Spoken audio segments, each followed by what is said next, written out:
One of the things that I love about predictions is that it gives you a general marker of how tuned in somebody is to an actual space that they're in. If they're making wild predictions, anybody can do that.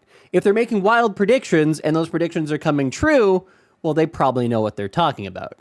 And so I wanted to go through my predictions for 2024 and see how they panned out to get a sense of how accurate I am at understanding the space that I'm in, the streaming space. So if you don't know who I am, my name is Zach Bussey, and I have been covering the streaming space for over 5 years now, covering everything happening on the various streaming platforms like Twitch and YouTube and TikTok, as well as the business of being a creator.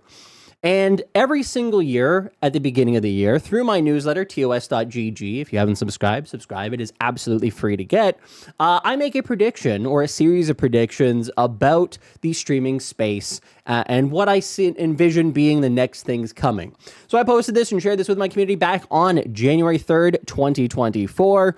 And I started off by reviewing my 2023 predictions. If you want to go look at this, you can. It is available at any time on tos.gg. But let's get into my predictions for 2024. All right, let's start with Twitch austerity. There's urgency for Twitch to figure out its financial situation. As part of the hunt for profitability, I'm expecting more cuts to Twitch's business. Sadly, that could come in the form of another round of layoffs in the first half of the year, and they'll likely continue to hold off on hiring and allow attrition to help reduce headcount further. January 9th, we immediately saw a layoff of over 500 employees, representing 25 to 30% of the overall staff that they had. An awful time for all. And that was kind of followed up with the fact that they were downsizing and subleasing their Twitch HQ. So they're trying to get rid of about 25% of the total space at their office. If we follow that up, the attrition part of that overall prediction, at the beginning of the layoffs, there was 2,036 staff accounts. At the end of the layoffs, there was 1,665 staff accounts.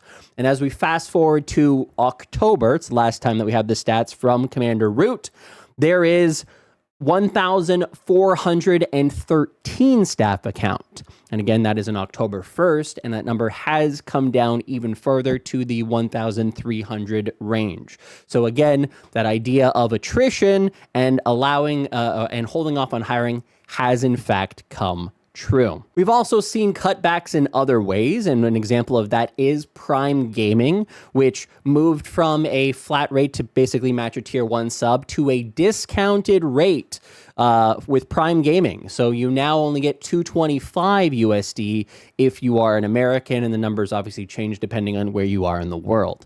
So that is another way that they have cut back on costs here. Now we can also kind of see this overall austerity in the promotions that the platform is actually doing as well.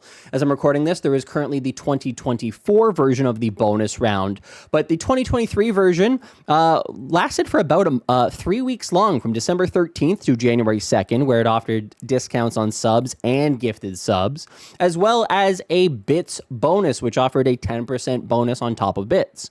If we skip ahead to the current one that we're operating in, this one only lasts from December 23rd to January 2nd, a mere 10 days. So we've seen a reduction of 50% in terms of the overall bonus round time period. In addition to that, it's the same gifted sub discounts and self-paid sub discounts. Now, they do have the bonus gifted subs that they're offering this year that they did not offer last year, which is a good thing, but ultimately we've seen a pretty significant drop-off in this promotion directly. In addition to that, they've done something that they've never done before. They've shared the discount, not in this case, but they've done promotions where they share the discount with creators. So this is back in July. For the first time ever, they launched this is after they raised the prices on subs and they saw some dramatic decrease in the amount of people who were gifting subs. They decided to offer a 20% off the cost of gifted subs on desktop, reducing them from $6 to $5 each, basically back to the price that they were prior to the price increase. But what they didn't initially tell you is that this discount was shared with the creator. So instead of historically any of the Twitch promotions that they've done, they've eaten the cut from their side of things. So for example, when you subscribe to a stream for 3 months, you get a 10% discount. If you subscribe for 6 months, you get a 15% discount on that sub. And who eats that cost of that discount? Twitch. You still get the full amount. But these new promotions, no longer the case. this promotion is now shared with the streamer. So the discount comes out first, and then the split 50, 60, 70% is given to the creator. We've also seen that with other incentives that they've offered, 35% off when gifting 5 or 5+ tier 1 gifted subs. This discount is also shared with Twitch and the creator. So it is not that Twitch is eating the overall discount. The bonus round, yes, they do eat that discount on their end. So you get the full amount as a creator, but some of these other promotions, they don't. So overall, we have seen a significant amount of Twitch austerity in 2024. So my overall grade for this prediction, A+. Don't think I could have got it any more right than I did. Number 2, more ads and ad formats. Twitch will likely continue to develop new ad formats, which some that they exclusively benefit from. I also predict that we'll see ads in places we haven't before.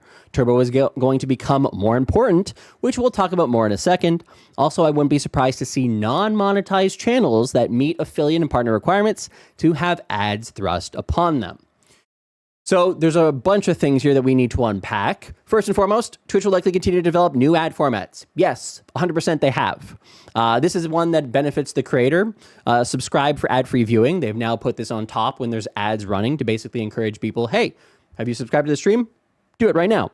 We've also seen this ad placement. This is related to the sponsorship dashboard, that now it does not respect the overall sorting. If you're sorting high to low, the ad goes in the very, very top. And this is displayed to all of your followers across the platform. It's in that sidebar. As we continue, we've seen the introduction of these new Twitch mid-feed ads, which appear in the mobile app.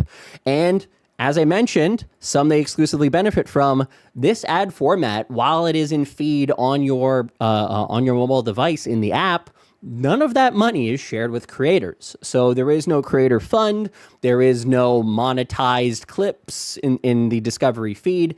Any of the money that is made from those ads at this point goes directly to Twitch. Now, lastly, for this one, channels that are non-monetized that meet affiliate partner requirements. I actually directly linked an article from 2023 in this, or 2022 actually, about Asmongold and the overall cost that he has on the platform.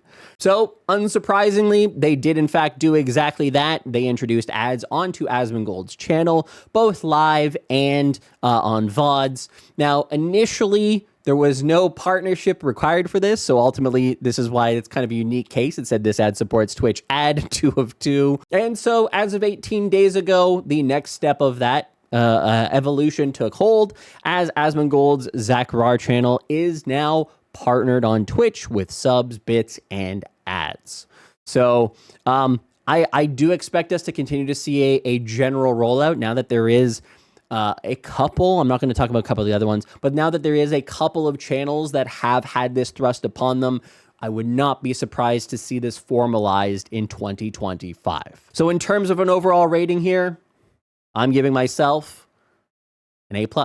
I think I got it exactly right. Next up, mobile discovery. And continuing with the discovery feed experiment, Twitch will lean more heavily into it, making it a primary experience on mobile and using it to better predict what streamers you might like.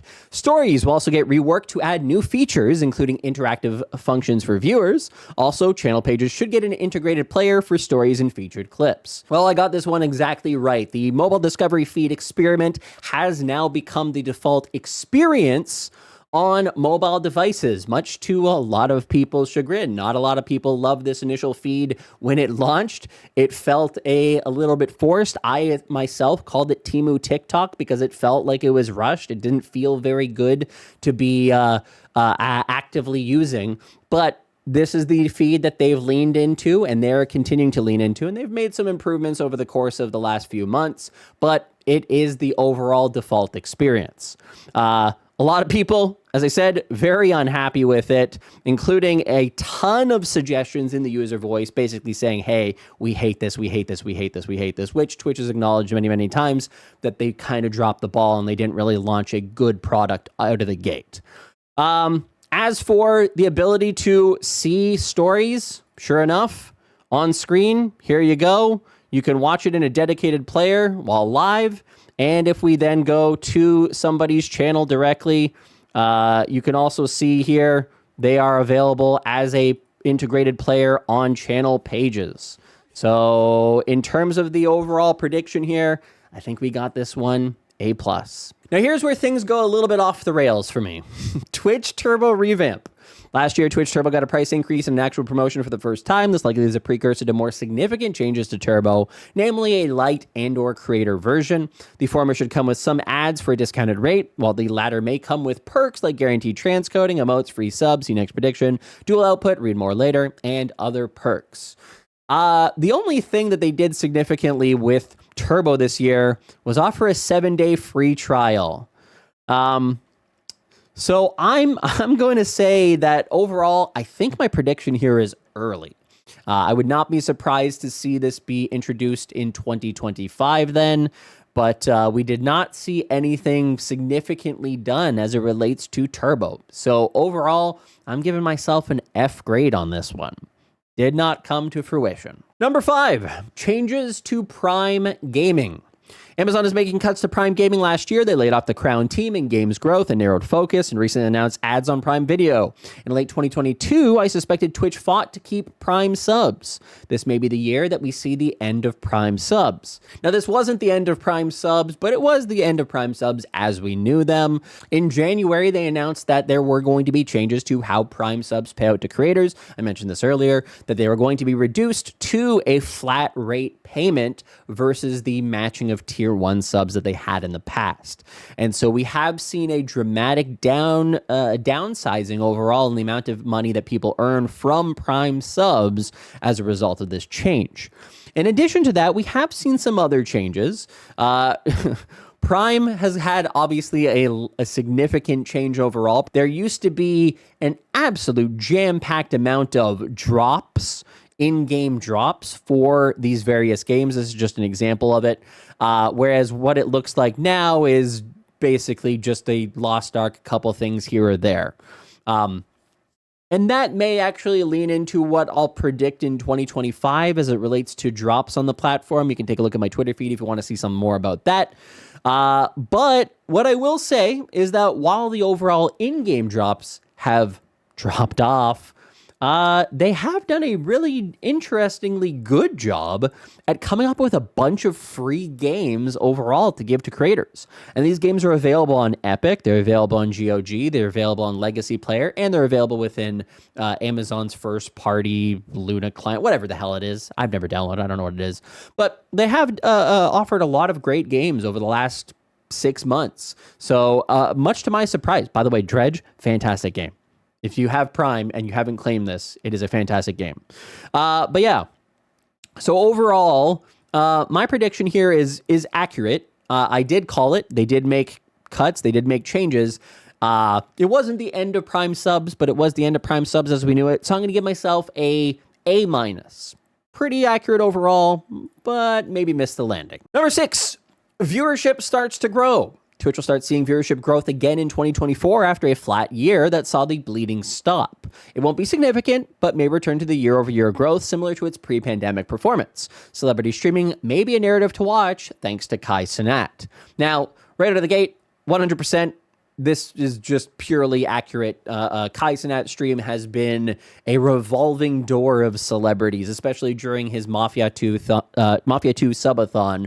But all throughout the year, there's been a variety of top creators, Kevin Hart, all kinds of people that have come through that door and to be on his stream. So that part, absolutely accurate.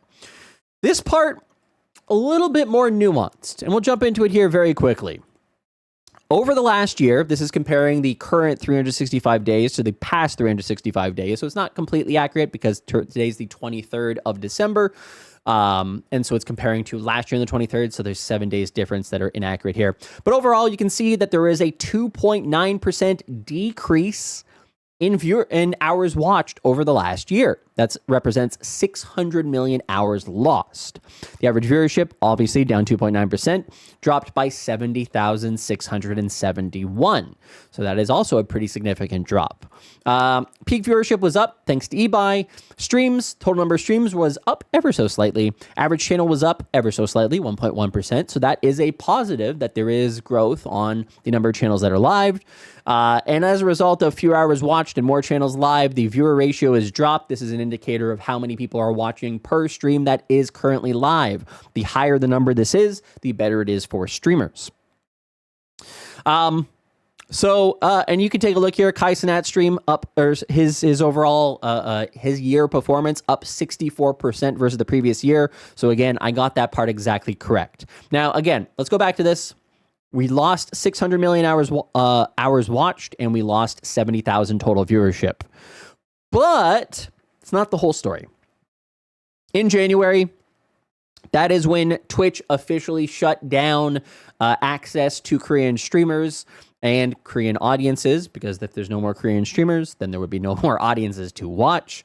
So if we take a look at what was lost and we compare the current 365 days for Korean language compared to the previous 2023, we get a overall drop of 1 billion hours watched and 114,000 less viewers. So if we plug those numbers in, if we assume we do a plus here, then we actually go positive by 400,000 total hours watched, and we go positive by about 50,000 total viewers, 40,000 total viewers. So I would say that's some level of, I mean, it is some level of growth, and it is technical growth because we're trying to extrapolate why it's down, why it's up. But overall, I would consider that technical growth. It's not the year-over-year growth similar to the pre-pandemic, which was about 3%, 2 to 3% growth. But it is something. It is technically something. Next year will probably be a determining factor because we no longer have Korea to compare to. So if it is growing next year, then yes, that trend is now positive. So I'm going to give myself a B in this case. Mostly accurate, but only technically so. Number 7, semi-permanent TwitchCon locations. Premium members already know this, but I expect TwitchCon to find multi-year stays in one spot. In Europe, the Netherlands, Rotterdam this year, but Amsterdam the years after. And in America, it returned to San Diego for the foreseeable future. January 16th, so 13 days after I posted this, I did confirm that TwitchCon EU was going to be in Rotterdam in June, and TwitchCon San Diego was in September. And confirmed that the Netherlands, Rotterdam, would host in 2025 and 2026, and that San Diego was a semi-permanent location. But I got Amsterdam wrong. I really did think that they were going to be going back to Amsterdam because of the success that it had before. It's a bigger city. It's a better city. No offense to Rotterdam. I'm sure it's lovely there. But ultimately, in terms of a draw, Amsterdam is just a better city overall to hold it in. So I thought that this was going to be a one-off, one-year kind of thing. So overall, I am going to give myself a B+. That's a pretty significant failure on my part, but ultimately I got the rest of it exactly accurate. It's where the winds were shifting. It was obviously what they wanted to do. Dane Clancy had he was in a video on a stream, and he's like, yeah, I don't really like the fact that we're doing this moving around. I'd really like to be in one spot. So it became very, very clear that they were going to go back to what they know and love. And we'll see how that pans out in the future because TwitchCon has some issues itself, but maybe we'll talk about that next year. Dual output. With their focus on mobile last year, Twitch should invest in allowing desktop streamers to output 2 feeds, one for vertical viewers on mobile and one for desktop viewers. If they're ambitious, clips created on dual output streamers will automatically generate horizontal and vertical formats for the discovery feed. So I got this right, but in reverse. Twitch decided to make it a little bit more difficult on themselves by doing the reverse of this. Both of these things happen. So in terms of an overall prediction, accurate, but it's inversely accurate. So for example, they now have the ability to create vertical clips. You can go back historically and turn any of your old clips into new vertical clips. And they've launched this feature both on desktop and on mobile devices. And you have a implementation that shows you exactly which one. And they've done a lot of things to make that easier. But you still don't have the ability currently to stream vertical on Twitch. They did announce that at TwitchCon San Diego. Next year will enable streamers to stream in both vertical and landscape video simultaneously, so viewers get an optimal viewing experience no matter what kind of device they're watching from. So they did somewhat put the cart before the horse in terms of getting clips done first and then introducing it, but I guess they needed that feature and functionality anyways, so I just had the order wrong, but ultimately they did do both of these things, and this dual output hasn't come out yet. So technically, I'm a little bit wrong here. I'm a victim of my own hope and my own hopium for the platform that they're going to get things done faster than they do. But alas, here we are. So overall, B+. Guest star becomes popular temporarily. Guest star has remained an unpopular feature. It still is, with less than 0.02% of active streamers using it at any given time. That number is now about 10 times that, 0.2%. So still very, very low overall. That said, introducing combined viewership will likely create a gold rush as everyone seeks to use it to 4 to 5 times their viewership. Twitch will realize this was a mistake and revert the change. Well, literally 20 days ago, they announced, or they were getting ready to launch, shared viewership, which allows people to combine their overall viewership displayed in directory discovery, sidebar, and so on. Now, my overall time frame on this is wrong in that I predict this to be coming out way sooner than it did, but here we are in December, and so in terms of reverting this change for the mistake that they have made, it probably won't happen until mid to late next year at this point, but you're already seeing channels use this to basically game the system. This is a stream that just plays copyright shows, and they are streaming with 5 other channels that just play copyright shows. And there's lots of these that exist that are, as a result of being able to combine their viewership, pushing themselves higher into content categories. And I'm not the only one who's noticed this. This is Nick Pollum, who had a fantastic year on the platform. Y'all really messed up with this new feature, Twitch. Small streamers don't have a chance anymore. Consider removing it. My boys are killing it, though. Let's get it. And so you see a Soda Pop and a Miskip here, each with 86,000 viewership. And if you notice, they're the top in both categories. They're in person, sharing their viewership so that they are the top in World of Warcraft and just chatting at the same time. I've learned that you can co-stream in different categories, Miz and Soda taking over top spot in WoW and just chatting. If they co-streamed with another 2 completely random people, by the way, they can do it with up to 4. Up to 5, so 6 people total. Those 2 would display 90,000 viewers as well. It's a very powerful tool that can be abused. Again, it's very early into this. They've only launched it for 19 days at this point, but I'm already seeing it significantly used to boost people in the overall ranking. And so the argument being that, if small streamers use it, if you have a bunch of 5-viewer streamers or 10-viewer streamers that do it together, now they each have 50. Well, that's true, but that's only true if people who have 50 viewers don't combine with other people who have 50 viewers to get into 250 range. So that they're all 250. And that only works if those people who are at the 250 range that then also combine their chats and viewership and view counts with 5 other channels that have 250 viewers, putting them in the 1,500 category. But that only works. You see where I'm going here? Ultimately, this is a kingmaker system that large creators are going to benefit from. Because they already have, again, next year I'll make a video on why chat interaction is the only way to actually build community. And when you do combine your chats, it ends up being a difficult thing to try to build a home community from, and why top streamers don't actually have to worry about that. So again, we'll talk about that next year in a video next year. But in terms of this, time frame is kind of wrong, and they haven't reverted it, and temporarily popular. It's not really temporarily popular yet. It's growing in popularity as a result of people realizing the power here. But ultimately, I'm going to give myself a C grade on this one. Maybe early, but I think that's an important thing as it relates to this overall function. Number 10, Bounty Board shuts down. With the launch of sponsorships, Bounty Board will shut down. This is inevitable. It's barely prediction. It's so guaranteed, which the fact that I was so confident in this makes me crazy because F grade for me, but only because of my hopium for the platform. Twitch has had a sponsorship dashboard ready to go. It is effectively like the back end of it is set up. They have all kinds of different options. They have advertisers that are involved. People are using it, and they just haven't launched it more widely. Now, a part of that is because of the fact that Twitch is kind of falling out of favor with advertisers. And as such, it's probably becoming a little bit more difficult to try to get more people into this system versus the old bounty board.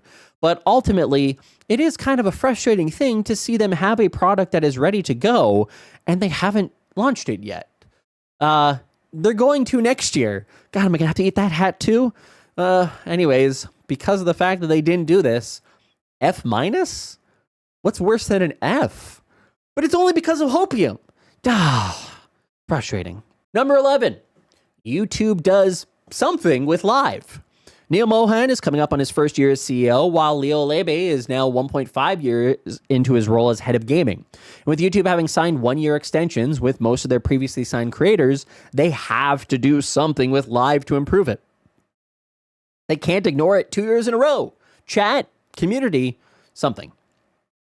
Well,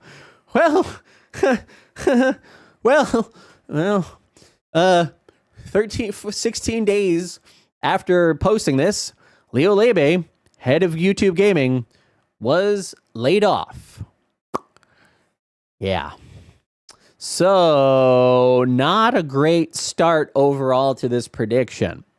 Now, we also do know that almost everyone, with the exception of Valkyrie, who is coming back in January, I do believe, has come back to Twitch. Bloodwick is back, Dr. Lupo's back, and the Tabman is back. Everybody is back. So they didn't do anything to significantly improve the live streaming experience. Now, that's not entirely true. They did do some things, but it's not that they did things to improve the experience for the competition that they have with Twitch. It's that they made changes to compete with TikTok. So, for example, they have now launched the Gifts and Gems systems on YouTube Live in vertical format. And what this effectively is it's basically just TikTok's gifting, ooh, roses, ice cream so good, ice cream, that whole system. It's literally that. There's literally ice cream on the screen. God damn it. So they've basically just taken the TikTok Live vertical format monetization, and they've added it into USA streams for now. Okay. They have also launched the ability to notify people, to basically have an indicator on shorts that you're going to be going live soon. That's a pretty good update. But again, vertical feed. So it's got to remember they're in the shorts feed here to get that. Okay. They've also launched the ability to add goals for super chats. This is one that does impact widescreen creators, horizontal, desktop streamers, essentially. But it also does benefit vertical as well. So they made all these changes to make live streaming better for mobile vertical TikTok creators. And they didn't do anything significant for the widescreen desktop creators. So, yeah. Now, they did also announce that they are working on this little feature called Watch With, which does allow creators to do live commentary analysis during sports content on YouTube. This is an initial test where basically you can add a secondary track to watching your main track, your live sports content. It's kind of a cool feature that I hope that they do bring to a wider group of people in different kinds of content, premieres, esports. There's a lot of ways that you could integrate this to add, if I'm watching the Streamer Awards, to have a secondary my overall opinion. You can watch both at the same time. I think that's a positive thing that they could do. But again, we'll talk about that more as that gets edited. So in terms of my overall prediction, they did do something with live. They just didn't do it for what I expected them to. They let those contracts go to waste. The person in charge, I'm laughing, but it's not laughing at the fact that he lost his job. I'm laughing at the fact that I got it so wrong. So overall, I'm going to say D-, only because I get a couple of points because of the fact that they did do stuff with live. They just did it in vertical. And lastly, number 12 here, Facebook Gaming Mothballed. Facebook has been quietly cutting features from its streaming service for 2 years. The community is not long for this world. I expect them to effectively trim the function down to a feature of pages rather than a hub of live content. Now, there's not been a lot said about Facebook Gaming in a long time. Only creators who are already established there continue to stream there. But even they are diversifying where they stream as well. So, for example, if I go to Facebook Gaming right now, you can see Jay Devise is on here. He's got 141 viewers.